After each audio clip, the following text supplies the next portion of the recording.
Hello दोस्तों। तो कैसे हैं आप सब? आई होप सो कि आप सभी अच्छे होंगे और कुछ ना कुछ अच्छा ही कर रहे होंगे।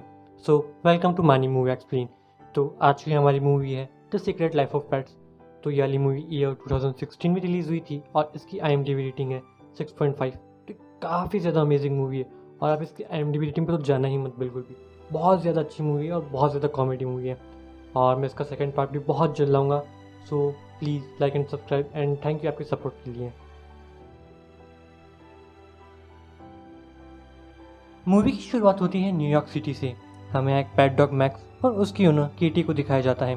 मैक्स स्टार्टिंग में हमें उसकी और केटी के रिलेशन के बारे में बताता है कि वह दोनों एक दूसरे का काफ़ी ध्यान रखते हैं और वह न्यूयॉर्क सिटी का लकीएस्ट डॉग है कि उसकी ओनर केटी है। तो मैक्स हमें बताता है कि जब वह छोटा था किसी ने उसे रोड पर छोड़ दिया था, फिर केटी ने उसे देखा और तब से वो दोनों एक साथ एक अच्छी लाइफ जी रहे हैं। तो मैक्स भले ही बोलता है कि वह केटी को प्रोटेक्ट करता है, लेकिन वह असल में काफ़ी डरपोक होता है। लेकिन मैक्स और कीटी की लाइफ बहुत अच्छी चल रही होती है। दोनों एक दूसरे की कंपनी को एंजॉय करते हैं और क्वालिटी टाइम स्पेंड करते हैं। लेकिन मैक्स को एक बात हर रोज़ सताती थी कि केटी हर रोज़ दिन भर कहाँ रहती है और कहाँ जाती है। दिन के उस टाइम में जब केटी मैक्स के पास नहीं होती थी तब मैक्स को बिल्कुल भी अच्छा नहीं लगता था। एक दिन में ऐसा ही होता है, केटी उसके काम से बाहर जाती है। मैक्स उसे रोकने की कोशिश करता है ताकि केटी उसके साथ टाइम स्पेंड करे, लेकिन केटी नहीं रुकती और चली जाती है। और इसी तरह मैक्स के नेबर में रह रहे सभी पेट्स के मालिक उन्हें घर में अकेला छोड़कर चले जाते हैं। मैक्स के अपार्टमेंट के सामने एक किटजेट नाम की डॉग भी रहती है जो उसे काफ़ी पसंद करती है। अब पेट्स के मालिक चले जाते हैं और सभी पेट्स की सीक्रेट लाइफ स्टार्ट हो जाती है। कोई टीवी देखता है, कोई फ्रिज से खाना चुरा के खाता है, तो कोई मशीन्स को यूज़ करता है, तो कोई गाने सुनता है और सारे पेट्स अपनी अपनी मौज मस्ती में लग जाते हैं। और सारे पेट्स के पास एक दूसरे पेट्स के पास जाने के सीक्रेट रास्ते होते हैं। मानो ऐसा लगता है कि सारे पेट्स स्पाई हैं। जब केटी चली जाती है तो मैक्स के दोस्त क्लोई बिल्ली, मैल बुलडॉग और स्वीट पी चिड़िया उससे मिलने आते हैं। तो जैसा कि असल लाइफ में होता है कि कैट्स हरामी होती है और डॉग्स लॉयल होते हैं, मूवी में भी ऐसा ही दिखाया गया है। क्लोई खुद के ओनर को उसके सर्वेंट जैसा ट्रीट करती है, वहीं दूसरी तरफ मैक्स के लिए केटी ही सब कुछ होती है। केटी के अपार्टमेंट में मैक्स का दोस्त बडी भी आता है जो उसके लिए बॉल लाता है। एक्चुअली ये बॉल मैक्स की बचपन की बॉल जैसी होती है। असल में वो बचपन वाली बॉल कहीं गुम हो जाती है और उस बॉल के साथ केटी और मैक्स की कई सारी यादें जुड़ी हुई होती हैं। तो मैक्स वो बॉल मंगवाता है फिर बड़ी से। शाम तक मैक्स फिर गेट के पास ही बैठकर केटी का इंतज़ार करता है और जैसे ही केटी आती है उसकी पूरी दुनिया ही बदल जाती है। केटी उसके साथ एक ड्यूक नाम का कुत्ता ले आती है पाउंड से। उसे देखकर मैक्स को बहुत ही ज़्यादा दुख होता है। उसे लगता है कि केटी अब उसे कम प्यार करने लगेगी। केटी के सामने तो नया डॉग ड्यूक मासूम बनता है, लेकिन वो असल में बड़ा और ताकतवर होता है और हरामी भी होता है। रात को फिर ड्यूक मैक्स से पूछता है कि अगर वह टर्नवाइज मैक्स के बेड पर सोए, तो मैक्स के मना करने पर ड्यूक उससे उसका बेड ही छीन लेता है। तो फिर रात को मैक्स फिर केटी से कंप्लेन करने जाता है, लेकिन केटी उसे सोने के लिए छोड़ देती है।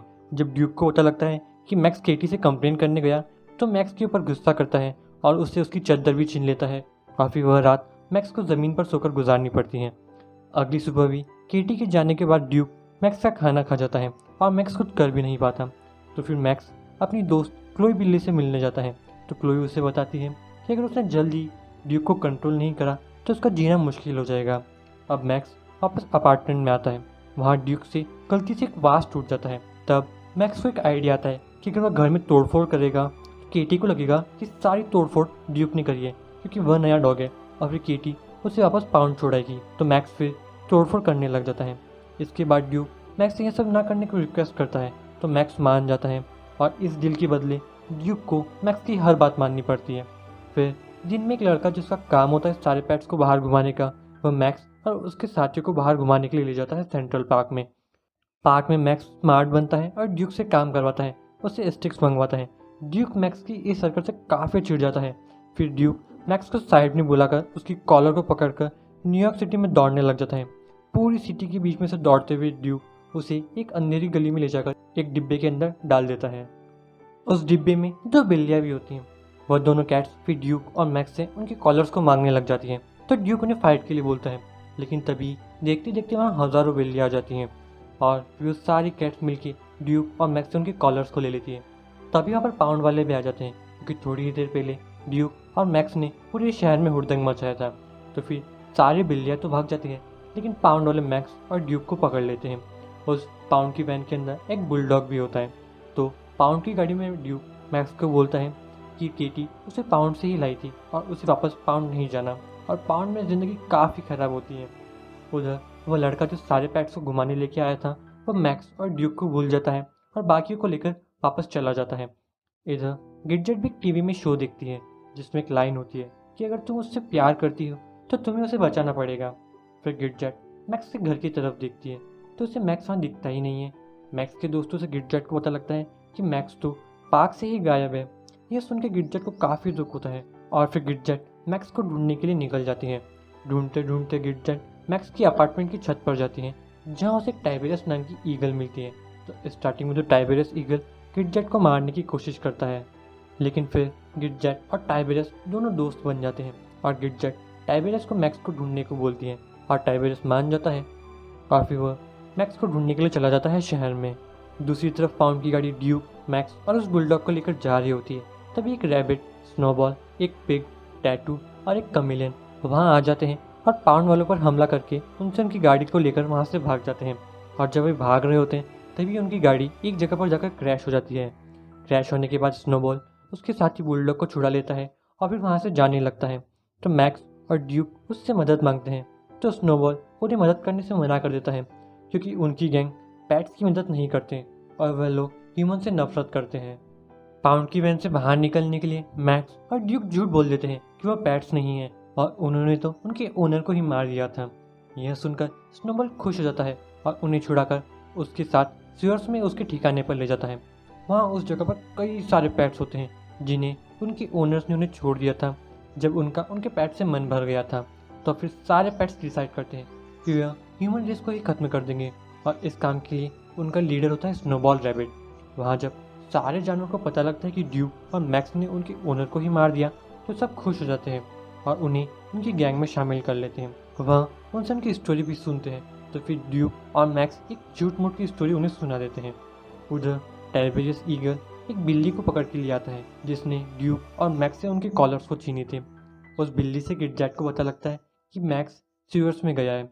उधर सीवर्स में पैट्स का एक रिचुअल होता है कि कोई भी जब नया एनिमल उनकी गैंग में शामिल होगा तब उनकी गैंग का होली स्नैक वाइपर उसे काटेगा। तो जैसे ही वाइपर मैक्स को काटने वाला होता है तभी वहाँ पर वह बिल्लियाँ आ जाती हैं जिन्होंने मैक्स और ड्यूक से उनके कॉलर्स को छीने थे। वहाँ पर वो सबको पूरी स्टोरी बताती है और यह भी कि वह दोनों डोमेस्टिकेटेड पेट्स हैं। यह सुनकर स्नोबॉल मैक्स और ड्यूक को मारने का ऑर्डर दे देता है। अपनी जान बचाने के चक्कर में गलती से ड्यूक और मैक्स से वाइपर मर जाता है। वाइपर की मौत से सारे एनिमल्स और ज़्यादा गुस्सा हो जाते हैं और मैक्स और ड्यूक के पीछे पड़ जाते हैं। मैक्स और ड्यूक फिर उन सीवर से भागते भागते वहाँ से निकलकर एक नदी में गिर जाते हैं। ड्यूक एक बोट पर चढ़ जाता है और मैक्स की भी मदद कर देता है उस बोट पर आने में और अब ड्यूक और मैक्स दोनों में काफ़ी अच्छी दोस्ती हो जाती है। लेकिन अब वे लोग उनके घर से और दूर हो जाते हैं क्योंकि वह बोट ब्रुकलिन की तरफ जा रही होती है। उधर गिडजेट मैक्स के दोस्तों के साथ एक टीम बना लेती है मैक्स को ढूंढने के लिए। फिर बडी, गिडजेट और बाकी सभी को न्यूयॉर्क सिटी के सबसे पुराने डॉग पॉप के पास ले जाता है जिसे न्यूयॉर्क सिटी की हर जगह और हर जानवर के बारे में पता होता है। पहले तो पॉप मदद करने के लिए मना कर देता है, लेकिन क्लोई को देखकर वो मदद करने को तैयार हो जाता है और फिर वह सभी लोग टीम अप करके सीवर्स की तरफ निकल जाते हैं मैक्स और ड्यूक को ढूंढने के लिए। उधर ब्रुकलिन में मैक्स और ड्यूक को भूख लगती है तो वह चुपके से एक सॉसेज फैक्ट्री में घुस जाते हैं। वहाँ मस्त खाते पीते हैं। उधर दूसरी तरफ वाइपर की मौत से स्नोबॉल और उसकी पूरी टीम काफ़ी दुखी हो जाती है और मैक्स और ड्यूक को मारने का प्लान बनाते हैं। गिडजेट और बाकी सभी लोग वहाँ पहुँच जाते हैं। तो पॉप का प्लान था वाइपर से मदद मांगने का क्योंकि उसे पता था कि स्नोबॉल पागल है और वाइपर ही उसकी मदद कर सकता है। लेकिन जैसे ही उसे पता लगता है कि वाइपर मारा गया तो वहाँ से निकलने लग जाता है। लेकिन तभी गिडजेट को मैक्स के बारे में सुनाई देता है तो स्नोबॉल से मैक्स के बारे में पूछती है और बोलती है कि मैक्स की दोस्त है। अब यह सुन के स्नोबॉल उन्हें पकड़ने का ऑर्डर दे देता है, लेकिन गिडजेट और बाकी सब वहाँ से बच निकलते हैं। उधर ब्रुकलिन की सॉसेज फैक्ट्री में ड्यूक मैक्स को बताता है कि वह पहले उसके ओनर के साथ यही सॉसेज फैक्ट्री के आसपास रहा करता था क्योंकि उसे हमेशा सॉसेजेस की खुशबू आती थी। वह मैक्स को बोलता है कि एक दिन बटरफ्लाई का पीछा करते करते वह घर से काफ़ी दूर निकल आया और फिर पाउंड वालों ने उसे पकड़ लिया और उसे दुख तो इस बात का था कि उसका ओनर उसे पाउंड में ढूंढने नहीं आया। और फिर एक दिन केटी आई उसे पाउंड से निकाल लें। तो मैक्स ड्यूक से बोलता है कि अब हम यहाँ आ ही गए हैं तो क्यों ना हम तुम्हारे ओनर को ही ढूंढें। ड्यूक ये सुनकर थोड़ा नर्वस हो जाता है। उसे लगता है कि उसका ओनर उसे एक्सेप्ट करेगा या नहीं करेगा, लेकिन मैक्स के मोटिवेट करने पर वह तैयार हो जाता है। लेकिन इतनी ही देर में वहाँ पर पाउंड वाले आ जाते हैं मैक्स और ड्यूक को पकड़ने के लिए, लेकिन वे दोनों वहाँ से बच निकलते हैं। उधर मैक्स और ड्यूक के पीछे पीछे स्नोबॉल, टैटू, बुलडॉग और कमेलियन ब्रुकलिन आ जाते हैं।